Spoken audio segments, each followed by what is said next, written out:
I stare at my phone, the wedding dress pooling around me like spilled milk. The screen glows with the message that shatters my world. I can't walk you down the aisle. Marissa's event is too important to miss. I'll try for the reception. My father's words blur as tears flood my vision. The bridal suite spins around me, delicate champagne flutes on the vanity, my veil draped across a chair, bridesmaids frozen in various stages of preparation. The clock on the wall ticks mercilessly toward the ceremony. No, I whisper, then louder. No, no, no. With a strangled cry, I hurl my phone across the room. It hits the wall with a crack and tumbles to the carpet. My bridesmaids gasp in unison, Jessica's mascara wand suspended in midair, Tara's mouth forming a perfect O. Ari, what happened? Tara asks, taking a tentative step toward me. I can't answer, can't breathe. The room shrinks, walls closing in, my chest tightening until each heartbeat feels like a hammer against my ribs. The diamond engagement ring weighs heavy on my finger, a promise about to be fulfilled while another lies broken. The door swings open, and Melanie, our wedding planner, bustles in with her clipboard and perpetual efficiency. 3 hours until we need to line up, ladies. She stops abruptly, sensing the tension. What's going on? My father. The words scrape my throat. He's not coming. Not coming? Melanie's professional composure slips momentarily. But the ceremony, we planned everything around him walking you. Well, he's not. My voice sounds foreign to my own ears, brittle and sharp. My sister's event is apparently more important than my wedding day. The words hang in the air, their truth more painful spoken aloud. The memory rises unbidden, standing beside my mother's casket 17 years ago, my 13-year-old hand clutched in my father's as mourners filed past in a blur of black. I'll always be there for the important moments, Ari, he'd promised, his voice rough with grief. You and I, we're a team now. What a beautiful lie that had been. 9 months ago, when Ethan and I had set the date, Dad had seemed genuinely happy. We'd sat at his kitchen table, wedding magazines spread between us, and he'd placed his hand over mine. Nothing would make me prouder than walking you down the aisle, he'd said, eyes crinkling at the corners. For once, I'd believed him. The first warning sign came 3 months before the wedding, when Marissa called to announce her career celebration, scheduled for the same day. It's just bad timing, Dad had said during our Sunday dinner, pushing peas around his plate. I'm sure we can work something out. The ceremony is at 4, I'd reminded him. Her event isn't until 7. You can easily make both. The drive between venues, he'd hedged, is 45 minutes. I checked Dad. I'd reached for his hand. This is my wedding day. He'd squeezed my fingers. Of course I'll be there, sweetheart. We'll make it work. 2 weeks later, the traffic might be bad that weekend. Then, Marissa really needs family support for this promotion. Last week, I'm not sure about the timing. I'd reassured him each time, rearranged what I could, offered to send a car service, whatever it took to have my father walk me down the aisle. And now, 3 hours before I'm supposed to marry the love of my life, he sends a text. A text. We need to move forward, Melanie says, her voice gentler now. Is there someone else who could walk you down the aisle? An uncle, perhaps? Or would you prefer to walk alone? Alone. The word echoes in my head. My phone rings from where it landed on the floor. Jessica retrieves it, hands it to me wordlessly. Uncle Martin's name flashes on the screen. My father's older brother, the one who never missed a dance recital or graduation. I answer with trembling fingers. Hello? Ariana? His voice is warm, concerned. Your father just called me. I don't know what to say, sweetheart.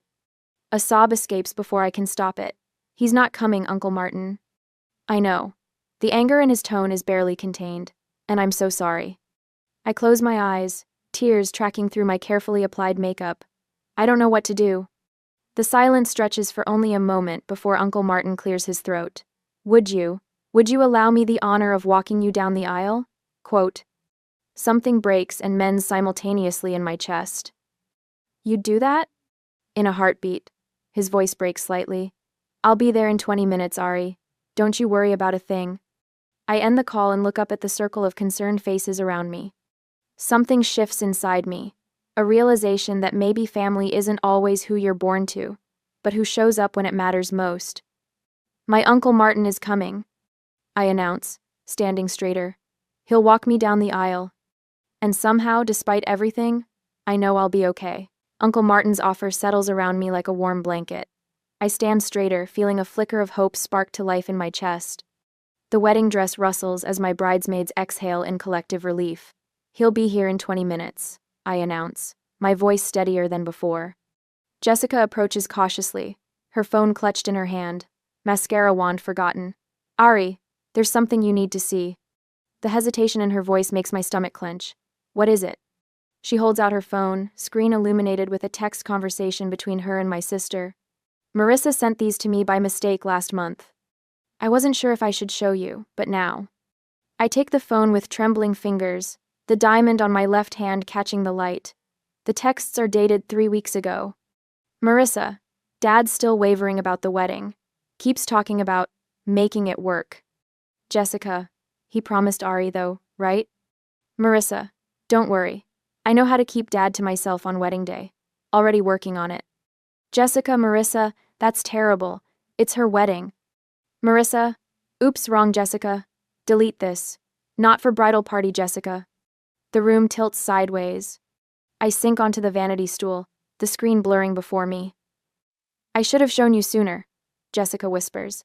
I just couldn't believe she'd actually sabotage my wedding day. My voice sounds hollow in my own ears. I can believe it. The memory rises unbidden. 4 years ago, standing in an auditorium at MIT, scanning the crowd for my father's face as I accepted the National Computer Science Scholarship. He'd promised to be there. Had even texted that morning, confirming he was on his way.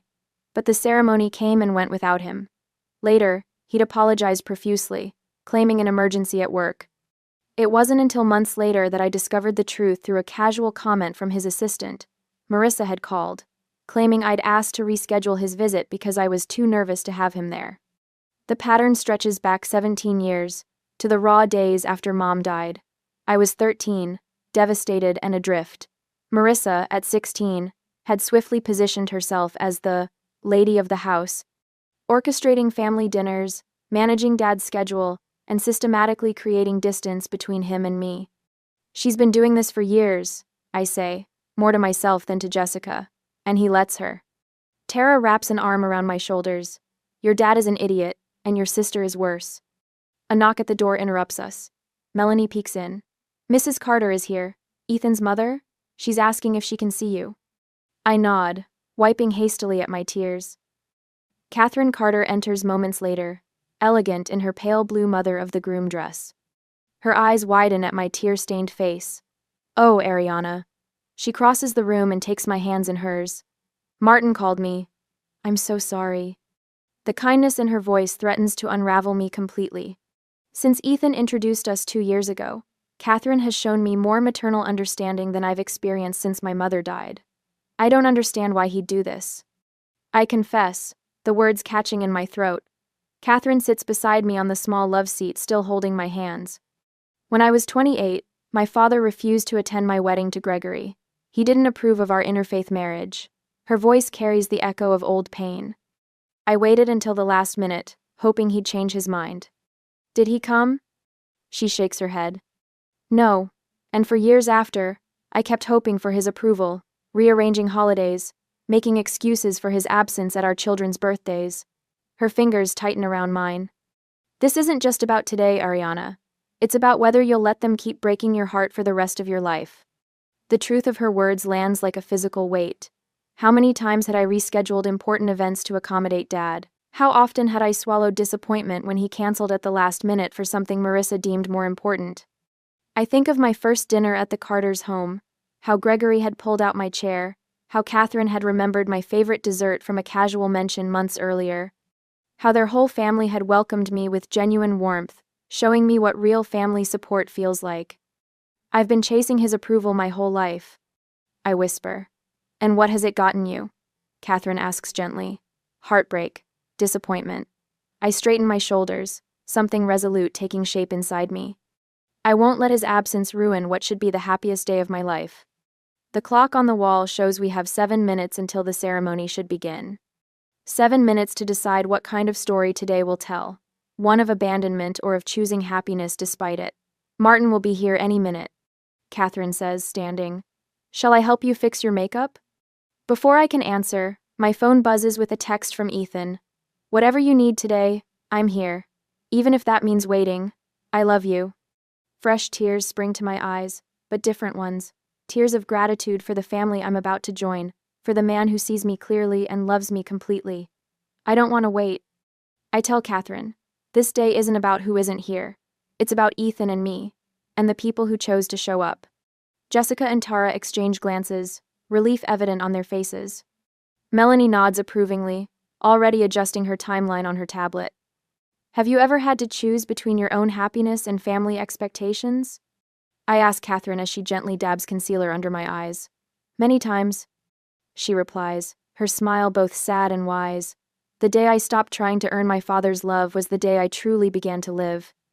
The door opens 10 minutes later, and Uncle Martin stands there, slightly breathless in his hastily donned tuxedo, his eyes finding mine with such love that my heart swells. At that moment, I realize that family isn't determined by blood alone, but by who stands beside you when the world falls apart. I stand and smooth my dress, ready to walk toward my future rather than cling to a painful past. An hour later, after everyone got out of the room, my makeup artist was doing my makeup. My phone vibrates against the vanity as the makeup artist dabs concealer under my eyes. Robert's name flashes on the screen. I hesitate, then press the green button. Ariana. His voice crackles through the speaker. You're making this difficult for everyone by refusing to reschedule. Marissa worked hard for this promotion. My throat tightens. Dad, we set this date 9 months ago. And Marissa's event is important too. Why must you make me choose? The makeup artist pauses, brush hovering near my cheek. I didn't make you choose, I whisper, voice breaking. You did that all on your own. I end the call before he can respond, before I break down completely. The makeup artist wordlessly hands me a tissue. A soft knock interrupts the tense silence. The door swings open, and Uncle Martin stands there. In his hands, a small velvet box. I smile and nod as approval to enter, and he crosses the room in 3 long strides, enveloping me in a big hug. Look at you, he says, stepping back. Absolutely beautiful. Thank you for everything. I love you. The words feel inadequate for the gratitude swelling inside me. Nothing could have kept me away. I love you too, sweetheart. I love you. His blue eyes crinkle at the corners. I brought something for you. He opens the velvet box, revealing a strand of pearls with a delicate silver clasp. They glow with a warm luster against the black velvet. These belong to my mother, he explains. She wore them at her wedding in 1952. I've kept them safe all these years, waiting for the right moment. My fingers hover over the pearls. Uncle Martin, I couldn't. You can and you will. His voice is firm but gentle. My mother would have wanted you to have these. Your family, Ariana. Real family. Jessica appears at the door and steps forward. Let me help you put them on. As she fastens the clasp behind my neck, the door opens again. Gregory, Ethan's father, pokes his head in. Martin, I brought that boutonniere you asked for. The 2 men exchange a glance loaded with unspoken understanding. Gregory enters, patting Martin's shoulder before turning to me. Ariana, everything's ready whenever you are. Ethan's as nervous as a cat in a room full of rocking chairs. His attempt at levity brings a small smile to my face. I just need a few minutes with my niece, Martin says. Gregory nods, squeezes my hand, and leaves. My bridesmaid follows his lead, filing out until only Martin and I remain. Ariana, Uncle Martin guides me to sit. I need to tell you something. He perches beside me, hands clasped between his knees. When I graduated college, my father refused to attend the ceremony. What? Why? He wanted me to take over the family business. When I chose teaching instead, he saw it as a betrayal. Martin's gaze turns distant. I waited at that ceremony, scanning the crowd for his face. He never came. My heart aches for the young man he'd been. I'm so sorry. I'm so sorry. Some men don't recognize what truly matters until it's too late, he continues. My father realized his mistake years later, but we'd lost so much time. I touched the pearls at my throat. Did you forgive him? Eventually, but I never forgot who showed up that day instead. My mother, wearing these pearls. His fingers brushed the necklace. She told me she was twice as proud, to make up for his absence. Melanie appears in the doorway. We need to practice the walk before guests arrive. Martin stands, offering his arm. Shall we? In the empty chapel, sunlight streams through stained glass, casting rainbow patterns across the aisle. The photographer adjusts her equipment, planning new first-look photos with Martin instead of Robert. We'll start here, Melanie demonstrates, then proceed at this pace. Martin and I take our positions. With each practice step down the aisle, something shifts between us. A bond strengthening, a silent understanding growing. His arm feels solid beneath my hand, his steps measured and sure. After the third walk-through, we pause at the altar. Tears I've been fighting all day finally spill over. What's wrong, sweetheart? Martin asks. I'm afraid, I confess, voice barely audible, that when I look back on today, all I'll remember is who wasn't here. Martin takes my hands in his. Then let's give you something beautiful to remember instead. He reaches into his pocket, withdrawing a handkerchief with the initials LMP embroidered in the corner. Your mother's? I ask, recognizing the letters. He nods. Linda Marie Parker. She gave this to me before she passed. Said someday you might need it. The simple cotton square with my mother's initials feels like a message across time. I press it to my cheek, breathing in the faint scent of lavender. Uncle Martin, I don't know how to thank you. You don't need to thank me, Ariana. His voice roughens. Family shows up. That's all there is to it. Behind us, the chapel doors open. Guests begin to arrive, murmuring quietly as they find their seats. Almost time, Melanie announces. Martin straightens his tie. I have one question before we do this. What's that? Would your mother have approved of Ethan? The question catches me off guard, but the answer comes immediately. She would have loved him. Then she's here too, Martin says simply. In these pearls, in that handkerchief, in your heart. The people who truly love us never really leave. I stand taller, feeling the weight of the pearls against my collarbone, the soft handkerchief tucked into my bodice. I'm ready, I tell him, and for the first time today, I truly am. Martin offers his arm once more. Then let's go make some memories worth keeping. As we take our position behind the closed doors, waiting for the music to begin, I realize something profound. The person who deserves to be called family isn't always the one you're related to, it's the one who shows up when it matters most. 2 hours later, we have finalized the steps, my preparation, everything. I am counting the minutes till the ceremony begins. Through the draped windows of the preparation room, I catch glimpses of guests settling into white chairs on the lawn, their summer attire a kaleidoscope against the deep green of the gardens. Someone steps in front of my view, and I turn to face Uncle Martin. Are you ready? He asks, adjusting his boutonniere with steady fingers. The question carries more weight than he knows. Am I ready to walk down the aisle without my father? Am I ready to embrace this new definition of family that's forming around me like a protective circle? I touch the pearl necklace at my throat, cool against my skin. I am. Martin stands before me in his perfectly fitted tuxedo, the fabric hugging his shoulders just right. When he arrived 2 hours ago, breathless and determined, I never expected this transformation, from crisis to something that feels strangely meant to be. Your mother would be so proud, Martin says, his voice catching slightly. And Robert, well, he's made his choice. Through the door, I hear the string quartet transition to a new piece, signaling 5 minutes until the processional begins. My bridesmaids gather their bouquets, arranging themselves in the order we practiced yesterday. Jessica squeezes my arm as she passes. You look radiant, she whispers. Nobody will be thinking about who isn't here. But I know some will. Empty chairs have their own presence. Melanie appears with her headset and clipboard. Everyone's seated. Ethan is at the altar with the officiant. She studies my face. You good? I nod, surprised to find it's not a lie.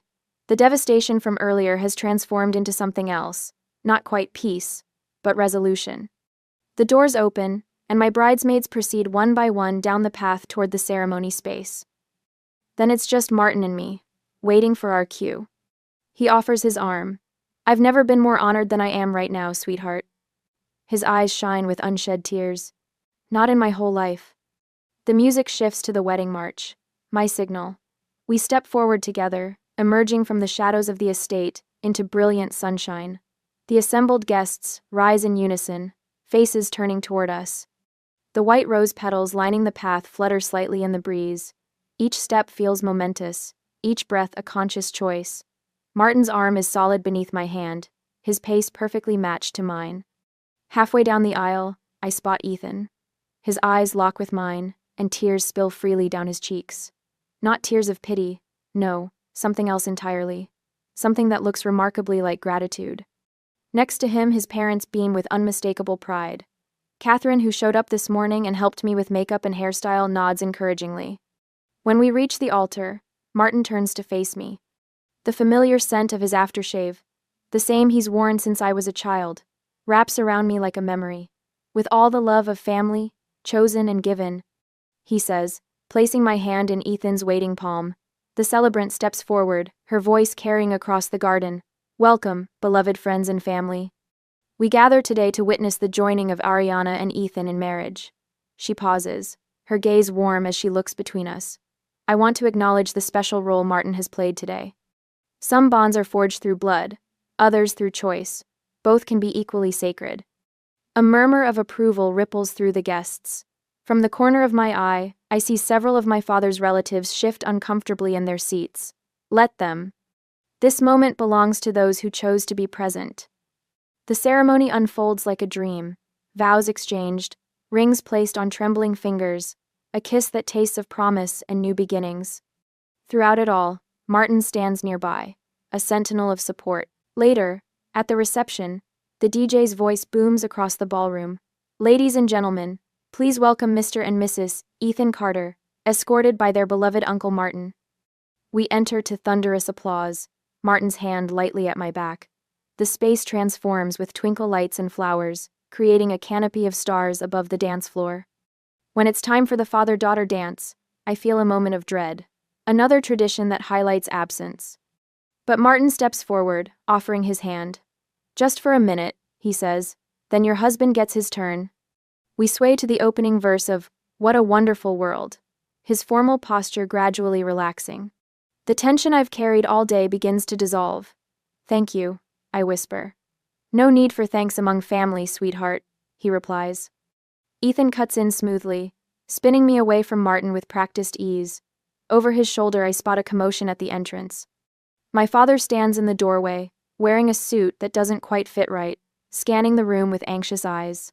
He came, after all, Ethan murmurs, following my gaze. Too late, I reply, surprised by the absence of anger in my voice. Just clarity. Some moments you can't get back. Robert remains at the periphery, watching as everyone celebrates without him. For the first time, I don't feel the pull to make things easier for him, to bridge the gap he created. Martin approaches him with quiet dignity, and I turn away, focusing instead on the man whose hands hold mine with such care. Are you okay? Ethan asks. I consider the question, searching for honesty. I think I am, or I will be. The music swells around us, and I choose to dance. Half an hour later, the crystalline chime of silverware against glass ripples through the reception hall. Laughter fades as guests turn toward the center of the room where Ethan stands, champagne flute raised high, his eyes finding mine across a sea of smiling faces. I feel a tap on my shoulder. Ariana. My father's voice slices through the moment. I turn slowly, steeling myself. Robert Parker stands behind me, hair slightly disheveled, tie askew, as if he's been rushing. You made it, I say, voice flat as Kansas prairie. Traffic was brutal. He gestures vaguely toward the door. I tried calling, but you weren't answering. I was getting married. The words taste sharp on my tongue. His eyes flick around the reception, taking in the elegant centerpieces, the fairy lights draped from exposed beams, the happiness radiating from every corner of the room. Everything he missed. You could have made this easier, you know. Pushed the ceremony back an hour. Made what easier, Dad? Your choice? Before he can answer, Cousin Daniel appears at my elbow. His typical easygoing manner has vanished, replaced by something harder, more determined. Sorry to interrupt, Daniel says, not sounding sorry at all. He holds his phone out. But I thought you both should see this. The screen shows a group chat with Marissa and several friends. Heading to Murphy's for drinks. Dad skipped Ari's wedding for this, so you better show up. A series of photos follows. Marissa and maybe 15 people at a bar, cocktails raised, smiling broadly. Timestamp, 4:30 p.m., halfway through my ceremony. At first she said 7 o'clock, but I guess she changed the meeting time to prevent my dad from coming. That's her career event? My voice barely rises above a whisper. Daniel swipes to another screenshot. A text from Marissa to someone named Jen. Dad will have to choose between us. I'll make sure he chooses me. The air leaves my lungs in a rush. Daniel isn't finished. She changed the dates and time of her drinks 3 times. He opens a calendar app, showing invitations with different dates, each adjustment aligning perfectly with our wedding date changes when we had venue issues last month. I look up at my father. The color drains from his face like water down a drain, leaving behind something ashen and hollow. Robert. Uncle Martin approaches, champagne in hand. I didn't know you'd made it. My father doesn't acknowledge him.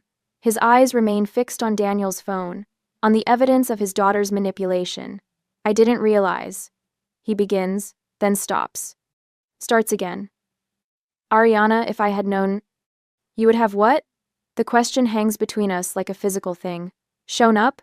Kept your promise? Been there for once in my life when it actually mattered? Heads turn. Conversations nearby halt. My father notices, straightening his posture. I want to apologize, he announces, voice carrying. Guests shift uncomfortably in their seats. Not here, I say firmly. Not now. But I need to explain. No. The word comes out stronger than I expected, carrying across the sudden quiet. You made your choice 2 weeks ago when you started looking for excuses not to come. Now I'm making mine. Something shifts in the air between us. The invisible strings that have bound me to his approval, that have kept me hoping despite years of disappointment, snap clean. I feel their absence like phantom limbs, painful but freeing. Ariana. His voice breaks on my name. Enjoy the reception, Dad. I turn away, walking steadily back to where Ethan stands with his parents, their faces a mixture of concern and pride. Catherine, my mother-in-law, squeezes my hand as I rejoin them. Are you all right? Yes, and surprisingly, I am. I really am. From the corner of my eye, I watch Uncle Martin approach my father, who stands isolated at the edge of the dance floor. Martin speaks softly, hand on Robert's elbow, gently steering him away from the center of the celebration. She deserves this day without further drama. I hear Martin say as they pass our table. You can talk tomorrow. My father's shoulders slump in resignation as Martin leads him toward the bar in the far corner. For the first time, Robert Parker looks small to me, not the towering figure whose approval I've sought for 17 years, but just a man who made poor choices and is beginning to recognize their cost. Ethan's hand finds mine under the table. You okay? I nod, feeling the weight of the day, both its sorrows and joys, settle into something bearable, even beautiful, better than okay. The DJ announces another dance. As Ethan leads me to the floor, I catch sight of my father watching from the periphery, Martin standing guard beside him. The pain in Dad's eyes is real, but so was mine when I read his text this morning. Some wounds need air to heal properly. Some truths need to be spoken aloud before new beginnings can take root. Tomorrow will bring its own challenges. There will be difficult conversations, perhaps tentative steps toward understanding. But tonight belongs to the family I've chosen, the one that showed up when it mattered most.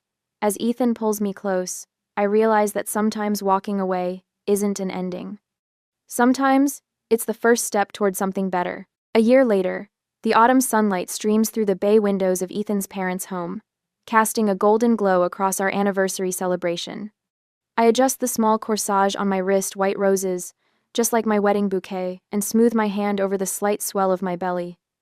To Ariana and Ethan, Catherine raises her glass, her eyes crinkling at the corners. 1 year of marriage and a lifetime of joy ahead. The small gathering clinks their glasses. I sip my sparkling cider while Ethan's arm tightens around my waist. His lips brush my ear. Happy anniversary, Mrs. Carter.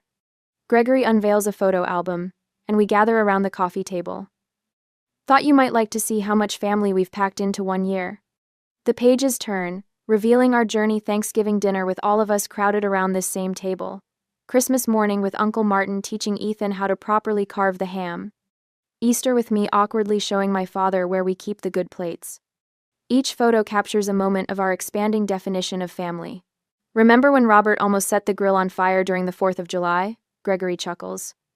I nod, remembering how my father had shown up with a store-bought potato salad and too many apologies.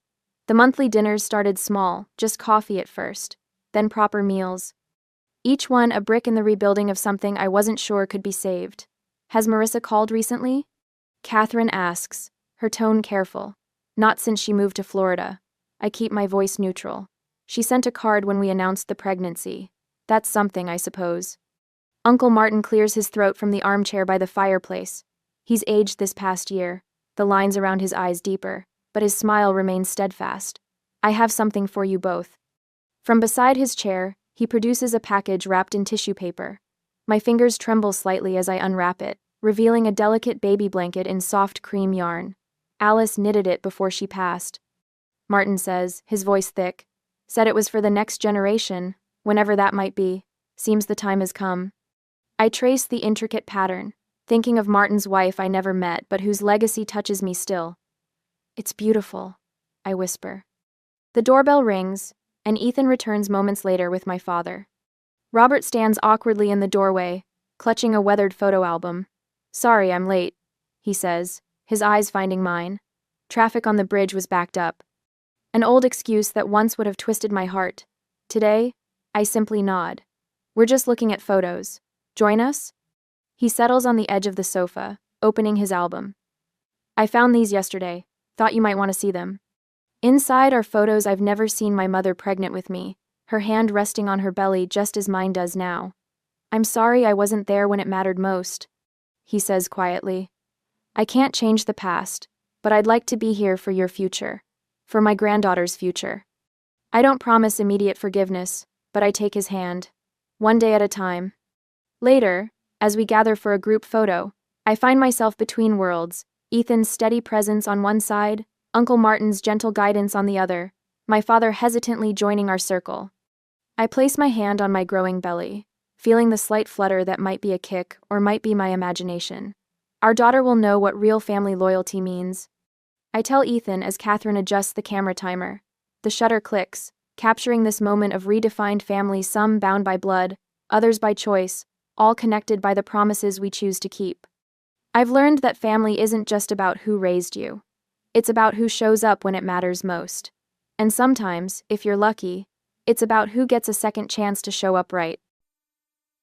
The keycard clicks in my apartment door lock, and my shoulder aches from lugging 8 weeks of life in Canada through Denver International.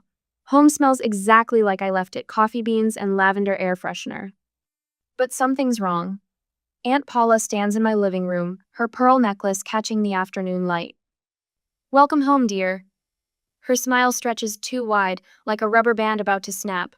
I brought you a little something. My carry-on slips from my shoulder, thudding against hardwood. The crisp white envelope in her manicured fingers bears a silver border I recognize from the wedding planning websites I'd bookmarked months ago. Sometimes life writes better love stories than we do, dear. The envelope trembles in my hands. Inside, delicate black script dances across thick cardstock. Kayla and Landon joyfully invite you. The room spins, my cousin's name next to my fiancé's, the day toward date 3 months from now. My phone's already in my hand, muscle memory pulling up Landon's contact. The call fails. I try again. A computerized voice informs me the number has blocked incoming calls. He and Kayla realized they were meant to be while you were gone.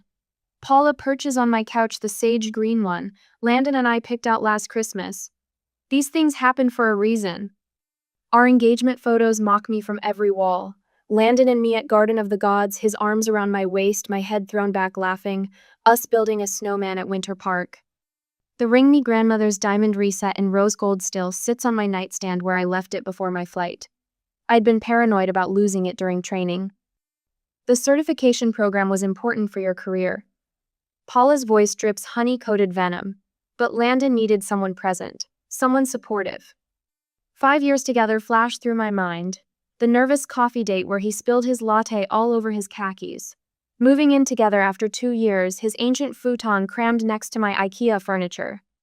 His proposal last spring, simple and perfect in our favorite breakfast spot. When I told him about the project management certification opportunity in Vancouver, he'd seemed supportive. 8 weeks will fly by, he'd said, helping me research apartments near the training center. We'd already booked the mountain lodge for October. 300 guests, The savings account we'd built together held $18,000, my consulting bonuses making up most of it. Our last video call 2 weeks ago replays in my head. His distracted answers, the way he'd rushed to end the conversation. You were so busy with your classes. Paula examines her French manicure. Landon felt abandoned. Kayla understood she works part-time at the dentist's office, Keeps reasonable hours. She was there for him when he needed someone. The pieces clicked together like a jigsaw puzzle from hell. The family barbecue Paula hosted in July. How Landon's calls grew shorter, his texts more sporadic. The vague Instagram posts about unexpected blessings and fate's perfect timing. My laptop sits open on the kitchen counter. 3 clicks to my banking app reveal what I already suspect: Landon quit his engineering job 4 months ago. Never mentioned a word about it.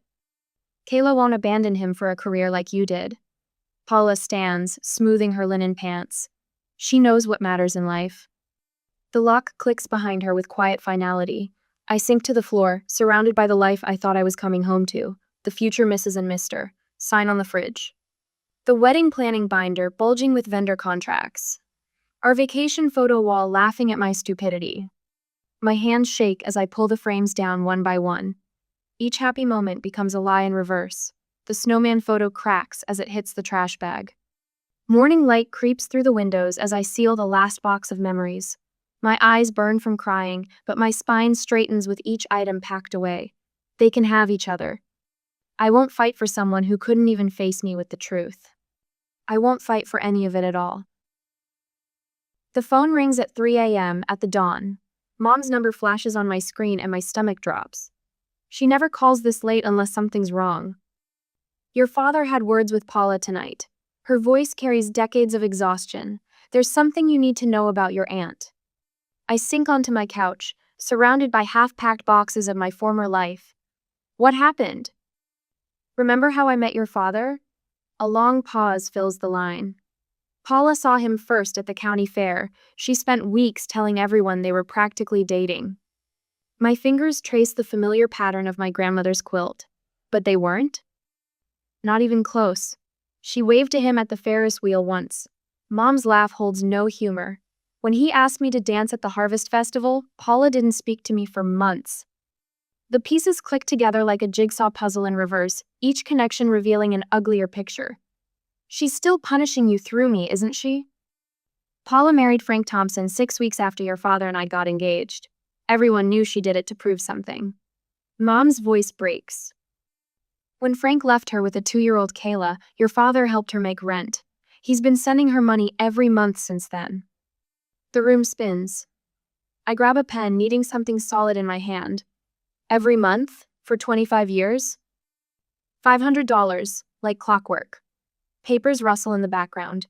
He finally stopped tonight, said he wouldn't fund the destruction of his daughter's happiness. My throat closes. Dad, quiet and steady, who never raised his voice, who taught me to change my own tires and balance my checkbook. Who hugged me every time I left the house, even after I turned 28. Paula showed up at the house an hour ago. Mom's words sharpen, demanding the wedding fund, saying it belonged to Kayla now, that you owed them for abandoning Landon. The pen snaps in my grip. Black ink bleeds across my palm like a bruise. I abandoned him? I was gone 8 weeks for a certification he encouraged me to get. While you were earning that certification, Paula had Kayla bringing him dinner 3 nights a week. Invited him to family gatherings she made sure we didn't know about. Mom's voice hardens. She planned this, sweetheart. Like she's planned everything since the day your father chose me. The weight of generational wounds crashes through my chest. Every snide comment about my career. Every comparison between Kayla's traditional choices and my professional ambitions. Every time Paula called me the busy one at family gatherings, lips curved in a smile that never reached her eyes. Your father told her something tonight I've wanted to say for 30 years. Pride and pain tangle in Mom's voice. He said, "You didn't lose Bob because of Margaret. You lost him because you saw him as a prize to be won instead of a person to be loved." Tears spill down my cheeks. Not for Landon or Kayla or the life I thought I was building, for the decades of poison Paula's bitterness fed into our family tree. For the little girl she'd raised to be a weapon instead of a person. I've got a friend. The words tumble out before I can stop them.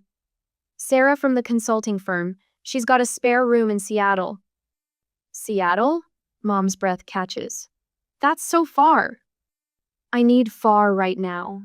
I look around my apartment at the walls still covered in evidence of a future that died while I was chasing my dreams. I already applied for positions there. What about the wedding fund? 80% of that money came from my bonuses. My voice steadies. I'm closing the account tomorrow morning. Paula will lose her mind. Let her. The words carry no anger, just certainty. I'm done paying the price for a war that started before I was born. A key rattles in my front door. I freeze, heart pounding, until Dad's familiar bulk fills the doorway. His eyes are red, his silver hair rumpled. When he sees me on the couch, phone pressed to my ear, he crosses the room in 3 strides and pulls me into a hug that smells like Old Spice and safety. I've got her, he says loud enough for Mom to hear. I'll bring home breakfast. Dad, I press my face into his flannel shirt. I'm so sorry. No, his chest rumbles against my ear. You have nothing to be sorry for. I should have seen what Paula was doing years ago. Should have cut off that money the first time she tried to compete with your mother through you and Kayla. I got a job offer. My voice muffles against his shirt. In Seattle. They want me to start in 2 weeks. His arms tighten. Then we better start packing. But what about Paula? And Kayla? And all the wedding guests? Dad pulls back, his hands gentle on my shoulders. The lamplight catches silver strands in his beard, marks of time I somehow missed appearing. Your mother and I will handle the guests. As for Paula, his jaw tightens. Some people spend so long poisoning the water, they forget how to drink anything else. I don't want revenge. The truth of it surprises me. I just want to be free of all of it.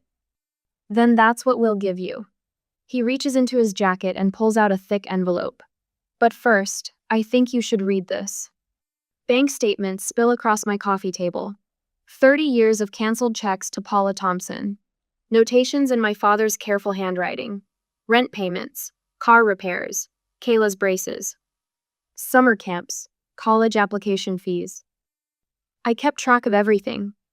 Dad's voice roughens. Thought I was helping her build a life. Never saw I was just funding her revenge. The last check, dated 3 days ago, bears a final notation. For services rendered in the destruction of my daughter's happiness, payment stopped. I reach for his hand, feeling the calluses earned from decades of construction work, the hands that built my childhood treehouse, taught me to ride a bike, held me through every scraped knee and broken heart. Thank you, my voice cracks, for choosing Mom, for choosing me. His fingers tighten around mine. Every single day, kiddo, every single day. Outside my window, Denver's lights glitter like fallen stars. Tomorrow I'll close the account that was supposed to fund my wedding, pack the life I built here into boxes. Write a resignation letter citing personal circumstances. But tonight, I lean against my father's solid warmth and let myself feel the weight of 3 generations of women's choices. Paula's bitter pride, Kayla's calculated betrayal, my mother's quiet strength, my own power, finally unleashed from the cage of family obligation. 2 weeks until Seattle. Until a city where no one knows my name or the weight of history I'm choosing to set down. Where every sunrise brings a chance to write my own story, free from the shadow of a decades-old rivalry I never asked to inherit. I close my eyes and breathe in Old Spice and certainty. Tomorrow will come soon enough. Tonight belongs to truth and healing and the steady heartbeat of unconditional love. Days turn into weeks, weeks into months, and now 3 months later. The Seattle rain taps against my apartment windows, a steady rhythm that's become more comforting than melancholy. From my tiny balcony, container garden, Puget Sound stretches gray and endless, white caps dancing under heavy clouds. 3 months ago, this view terrified me with its unfamiliarity. Now it whispers of possibility. My alarm chimes at 6. The morning ritual grounds me. Coffee brewing, toast burning slightly because I still haven't figured out the temperamental settings on my new toaster. A quick check of my reflection shows dark circles fading, replaced by determination in my eyes. The certification from Vancouver already hangs framed on my office wall at Marshall Consulting, proof that running away sometimes means running toward something better. I go to work. The Wilson account needs fresh eyes. Roger announces at the morning meeting, sliding a thick folder across the conference table. Brooke, you've got experience with similar logistics challenges? My spine straightens. Yes, my certification program covered several parallel cases. The words come steady now, professional. No one here knows about Landon, about Kayla, about the wedding that should have happened last month. They know me only as the ambitious new hire who stays late and delivers results ahead of schedule. Roger nods, already moving on to the next agenda item. But I catch Sarah from accounting giving me an approving glance. Small victories, they add up. Thursday evening finds me at Global Flavors cooking class, chopping vegetables beside strangers who've become familiar faces. Tonight we're attempting Thai curry, and the scent of lemongrass and ginger fills the industrial kitchen. Watch the knife angle. Chef Marcus corrects gently, demonstrating the proper technique. My hands remember similar lessons from my grandmother, decades of Sunday dinners where she taught me to create order from chaos, one precise cut at a time. The cursor blinks on my laptop screen later that night. Doctor. Sharon's weekly therapy homework waits. Explore the generational patterns in your family's approach to relationships. Words spill onto the page about Aunt Paula's desperate grip on status, about Kayla's learned helplessness, about my own former need to fix everyone's problems while ignoring the warning signs in my own life. A text from Mom breaks my concentration. Kayla and Landon's wedding photos all over Facebook. Want me to call? No need, I type back, working on the Wilson proposal. It's not entirely a lie. The folder sits open beside me, numbers and logistics a welcome escape from memories. My phone stays dark. Mom understands now. She's learned when to push and when to let me process alone. The weekly Sunday calls have evolved from tear-filled confessions to actual conversations. Last week, we spent an hour discussing her garden renovation without once mentioning the elephant in the room. The Wilson proposal comes together over 3 sleepless nights. Graphs and projections flow from my fingertips, insights sharp and clear. When I present to the client team, Roger's eyebrows lift at the innovative solutions I've mapped out. Impressive work, he says afterward. The promotion track usually takes a year, but we might need to accelerate that timeline. A genuine smile spreads across my face. The first one in months that doesn't feel forced. In the bathroom mirror later, I catch myself humming while washing my hands. The sound startles me into silence, but the moment marks something significant. 10 whole hours without thinking about the betrayal. Lucy from 4B becomes my walking companion on weekends, our feet carrying us through Discovery Park's winding trails. She's 65, recently widowed, full of stories about Seattle in the 70s. When she talks about rebuilding after loss, her wisdom comes from experience rather than pity. My Harold's been gone 3 years, she tells me one foggy morning. Some days I still reach for him in bed, but you learn to build a life in the empty spaces. In my grief support group, faces around the circle nod as I finally share the full story. No one offers advice or empty platitudes. They just listen, and somehow that's exactly what I need. You're handling this with remarkable grace, Marcus says afterward. His wife left him for his business partner last year. He gets it. The promotion letter arrives 6 months early. Team lead, with a corner office overlooking the sound. I send a photo to my parents, and Dad books flights for the following weekend. Mom brings home-baked cookies and family photos spanning decades before the betrayal. We create new memories in my small kitchen, laughing over Dad's attempts to master chopsticks at the local sushi place. Through the family grapevine, news trickles in. Landon still hasn't found writing work. Kayla's part-time dental receptionist job barely covers their rent. They've moved in with Paula, 3 adults crammed into her small ranch house, taking turns with a single bathroom. They deserve each other. My cousin Rachel texts, always ready with family gossip. I leave her message unread. Their struggles don't bring me joy or pain anymore. They're just facts, like Seattle rain or morning traffic.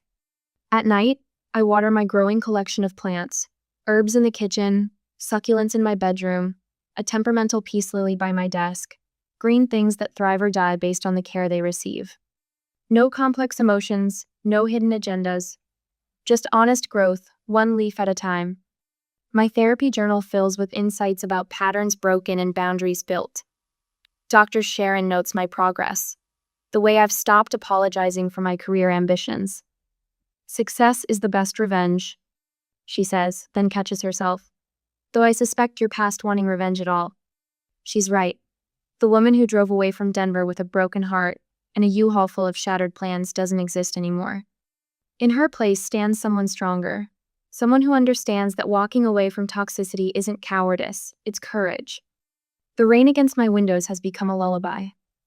On clear nights, the sound reflects stars and city lights, a reminder that beauty exists even in darkness. I've stopped checking social media, stopped asking about news from home. My story is writing itself in Seattle's gray skies and green parks, in quiet triumphs and peaceful mornings. Some nights, memories of Landon still ambush me. His laugh over breakfast, the way he used to wrap me in bear hugs after long days. But those moments come less frequently now, ghosts fading in the light of my rebuilt life. 5 years of love turned to betrayal taught me more about myself than a lifetime of easy happiness ever could. I pinned my team's first successful project timeline to my office wall, right beside that certification from Vancouver. Proof that sometimes the path forward requires walking away. The corner office plants thrive in filtered sunlight, green and growing, reaching toward tomorrow. The email flashes on my screen like a slap. Landon's name in my inbox after 7 months of silence sets my coffee mug trembling against the breakfast bar of my Seattle apartment. Subject: Our wedding fund. Brooke, I know this is awkward, but I need to discuss our joint savings. Things are tight right now, and that money was meant for both of us. I never meant for any of this to happen the way it did. Circumstances just took over. Writing isn't paying what I expected, and Kayla's dental office cut her hours. We're facing eviction next month. I hate asking, but I need my share of our wedding fund to keep a roof over our heads. It was our money after all. Please help, Landon. The autumn rain drums against my windows as I read his message 3 times. Each word pierces deeper than the last. Our money. My consulting bonuses built that account while he quit his engineering job without a word. Circumstances. As if some mysterious force pushed him into my cousin's arms. 3 days pass before I touch the keyboard. The words flow with surgical precision. The money was for our future. You forfeited that the day you ghosted me and married my cousin. Do not contact me again. My finger hovers over the send button. No anger, no accusations, just truth, clean as broken bone. Click. Block. Done. 2 weeks later, Mom's voice crackles through my phone. Paula showed up at the house with Kayla and Landon. They're demanding the wedding money. What? Your father's handling it. I'll call you back. Hours crawl by. The Seattle skyline fades from steel gray to purple twilight before my phone buzzes again. You need to hear this, Mom says. Paula started screaming about what rightfully belongs to the young couple. Kayla burst into tears about bill collectors. But Landon just stood there, staring at his shoes while they fought his battle. A bitter laugh escapes me. They expected my savings to support them? That's not even the half of it. Mom's voice hardens. Your father finally snapped, told Paula he's done sending her monthly checks. Monthly checks? $500. Every month since her divorce. 28 years of enabling her, he said. Then he looked her dead in the eyes and said, You use my family's kindness to destroy my daughter. The truth of those words rings in my ears. How many times had Paula shown up at their door with another crisis? How many checks had they written to keep peace in the family? Paula collapsed on our couch, Mom continues. Started sobbing about how life never gave her a fair chance, how watching me marry your father broke something in her that never healed. How seeing you succeed while Kayla struggled felt like history repeating itself. My throat tightens. She punished me for your happiness? I told her she never lost anything. She never played fair. Mom's voice carries decades of quiet understanding. She manipulated every situation, turned every family gathering into a competition, and when that wasn't enough, she used Kayla to take what she thought I had stolen. The family group text explodes that evening. Aunt Susan sides with Paula. Uncle Robert backs Dad. Cousin Jennifer calls Kayla a homewrecker. Grandmother Ruth threatens to cancel Thanksgiving. A new message pops up from an unknown number. Kayla. Did Mom really plan this? Did she push me toward Landon on purpose? He's not even writing anymore. Just plays video games while I work. Maybe she wanted me to have what you had, but all I got were his broken promises. I closed the message without responding. Let karma finish what it started. The Seattle rain keeps falling, washing away another layer of anger I didn't know I still carried. Tomorrow I'll wake up, brew my coffee, and lead my team meeting. I'll smile at the barista and joke with my colleagues and feel a little lighter. The money in my account isn't tainted anymore. It's not a wedding fund or a symbol of betrayal. It's freedom. It's karma doing her slow, steady work while I build a life they can't touch. Maybe Dad's right. Sometimes kindness becomes destruction when we let fear of confrontation guide our choices. Sometimes the hardest answer is the simplest. No more. The eviction notice flutters in the autumn breeze, its red letters stark against the white paper tacked to Paula's front door. Through my mother's weekly updates, I learned they lasted 3 months in the Victorian townhouse before the rent check started bouncing. Now Kayla, Landon, and Paula share a 2-bedroom walk-up in Aurora, where sirens serve as nightly lullabies. He stocks shelves at Target now, Mom says during our Sunday call. Her voice carries that careful neutrality she reserves for difficult topics. Morning shifts. Someone saw him in the red vest last week. I focus on stirring honey into my tea, watching the amber liquid swirl. My Seattle apartment fills with morning light, everything bright and clean. What about his writing career? Sweetheart, Mom pauses. I don't think there ever was one. The words settle like stones. 5 years of listening to Landon talk about his novel, the characters who lived in his head, the literary agent who'd love his work if he could just finish it. All excuses to avoid looking for real work while I supported us, while I believed in him. Their arguments echo through family gossip channels. Kayla screaming about broken promises in the Walmart parking lot. Landon's bitter accusations at Thanksgiving dinner about being pushed into a fantasy life.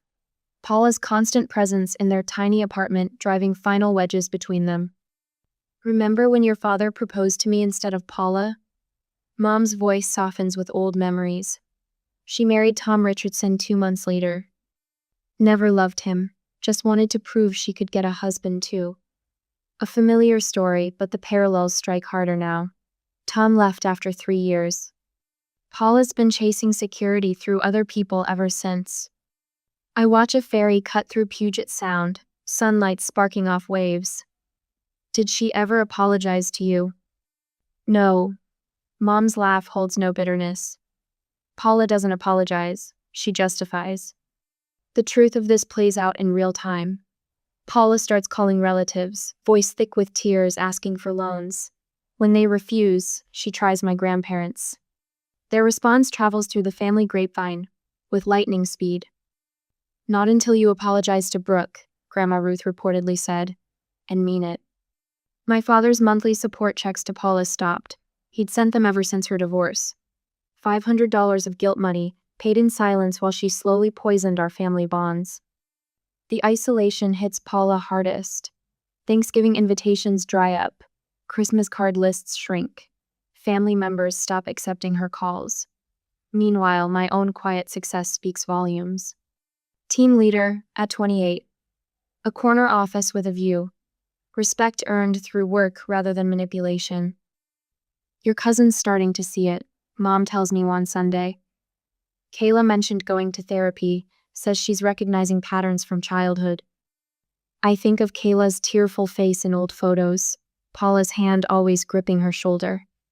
The constant pressure to be perfect, to compete, to win at all costs. Good for her. The call that changes everything comes on a rainy Tuesday. James, my boyfriend, brings me tea while I listen to Kayla's halting voice, all her sharp edges sanded down by humility. I knew it was wrong, she says. I let Mom convince me I deserved your life more than you did. That if I just played my cards right, I could have everything you worked for. Her breath catches. I'm so sorry, Brooke. Not because I need anything from you. Just because you deserve to hear it. I watched James move around my kitchen, starting dinner prep. His quiet strength, his respect for my boundaries, his understanding of healthy love. Everything Landon promised but never was. Thank you for telling me, I say finally. I hope you find peace, Kayla, far away from anyone who makes you doubt yourself. She leaves for Florida the next month. A clean break, a fresh start. Landon returns to engineering, his creative dreams deflated, but his feet finally on solid ground. Paula sits alone in her apartment, writing letters I'll never read. The first arrives at my parents' house in spring the next month. Mom describes the careful handwriting, the silver border like a wedding invitation. She blames circumstances, Mom says, never mentions her own choices. Return to sender, I tell her. Some doors need to stay closed. James finds me on the balcony that evening, wrapped in the quilt my grandmother made. He doesn't ask about the letter or offer platitudes about forgiveness. Just holds me while I watch the city lights blur through tears I didn't expect to shed. You don't owe them closure, he whispers into my hair. You don't owe them anything. But I've found my own closure in this quiet life I've built. In the family I've chosen, the boundaries I've drawn, the peace I've earned through walking away. Some bridges burn for a reason. Their ashes fertilize new ground where healthier things can grow. Later that night, I delete the last photo of Landon from my phone. Not out of anger or pain, but because I finally understand. Sometimes the kindest thing we can do for ourselves is to close a door and walk away. Let karma balance the scales while we build something better. The city stretches below my window, full of lights and possibilities. Somewhere in Aurora, Paula sits alone with her justifications. In Florida, Kayla learns who she is without her mother's voice in her head. And here in Seattle, I watch the fairy lights dot the sound like stars, finally free of the need to make sense of any of it. Some lessons cost everything and are worth every penny. I need 2 more years to keep my peace. The string lights twinkle across our back deck, casting warm shadows over faces I've grown to cherish. Seattle's autumn breeze carries the scent of James's famous apple cider and Linda's pumpkin bread through the open French doors. 2 years of building this life, piece by careful piece, and tonight it feels complete. Mom sets down her wine glass, wrapping both arms around my shoulders. This home suits you, sweetheart. Her eyes drift to the wall where my team leadership award hangs beside a candid photo of James and me hiking Mount Rainier. No wedding portraits or false promises, just real moments, hard-earned and true. The doorbell chimes. Sarah from accounting arrives with her husband, carrying a potted orchid and exclaiming over the view of the sound. These people know nothing of Landon or Kayla or family betrayals. They know me as I am now, the woman who leads critical projects, volunteers at the literacy center, and makes a mean chocolate souffle. Dad's phone buzzes during dessert. His expression shifts as he reads the message, and I know before he speaks. News from home travels fast. Kayla and Landon's divorce was finalized yesterday, he says quietly.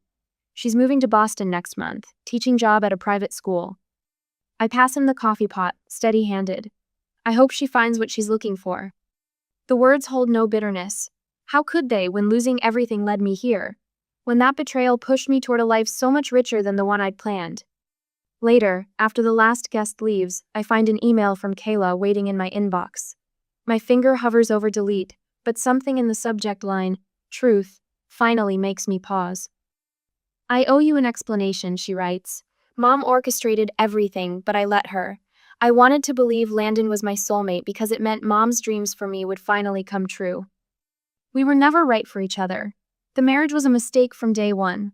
I'm not asking for forgiveness, I just needed you to know the truth.